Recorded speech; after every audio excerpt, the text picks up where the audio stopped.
it might not be so fun trying to catch G2. Fnatic tried and failed this past weekend. But Fnatic still had a pretty decent weekend, and Reckless had a great game on Misfortune on Friday against SK. 9-0-4 KDA remains undefeated at 4-0 with Misfortune. But Fnatic this weekend, did they show you enough, Emily, particularly against G2, that they can really contend come playoff time? I actually think they should be able to. I'm not selling my Fnatic stock yet. I do think G2 once again proved why most people, prior to the season all of last year, considered them to be in a class of their own. But I think with Fnatic, given time, as we saw last year in some very close matches against G2, they should be able to adapt and recover and adjust. And I still really I know after the SK game, I tweeted, I low-key love Fnatic's comp here because I really did. I liked the Lulu mid. I liked the Zac support. I know a lot of people might have not enjoyed this draft, but I actually really did. I still like the way that Fnatic had been using Nemesis, and I think one thing that G2 did really well is attacking some of those picks in draft with the Ornn, the Tristana is, in my opinion, less of a bot lane ban and maybe more of a mid lane ban.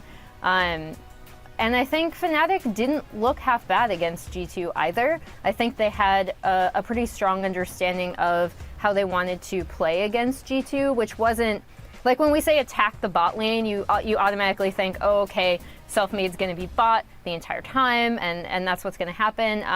And that's not actually what I thought of when I thought of how Fnatic attacked the bot lane, but I did think they did try to focus more on Reckless, especially with Bwipo stuck in that Janna matchup, which is very unfun for him. I'm sure he did not have a great time early. And I think they did a good job of rotating Reckless around, giving him a lot of turret plates.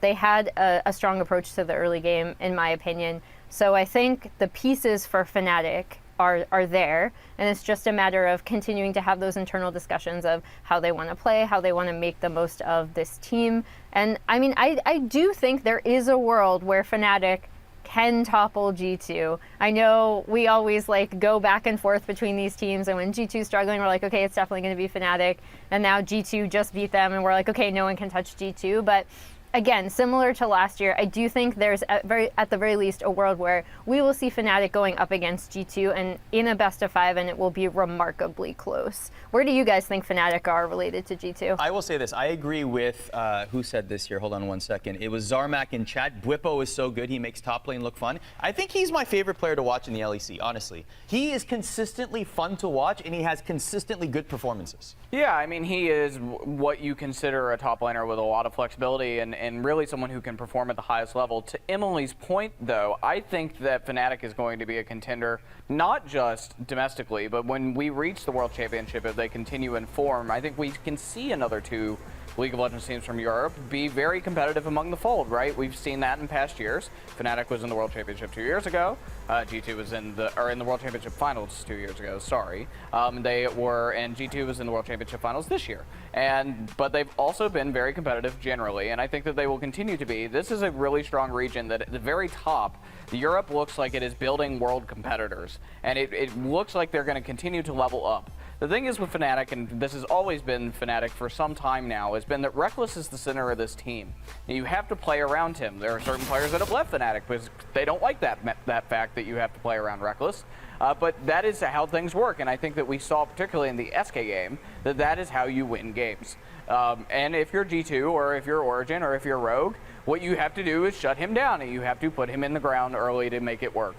I think that that's the big thing, that's how you beat Fnatic, but that's also how Fnatic wins, is playing around Reckless. Not saying they don't have good, talented players. They certainly do. Bwipo is one of the best top laners in Europe. Yes. Selfmade is a really good jungler.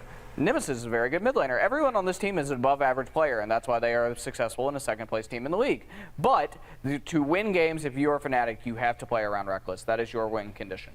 I agree with 100 Talk K-Pod, or Talk Pod, pardon me, who says the most important thing about Bwipo is the hair. He's got a flow. I've seen that man. I've seen that man in full tux, so he's stylish for a young guy. What's up, everybody? Ardo Cal here with ESPN Esports. Be sure to watch the Rift Rewind, an ESPN League of Legends show, every single Monday night, 6:30 p.m. Eastern, 3:30 Pacific, on Twitch, the ESPN app, YouTube, and Twitter.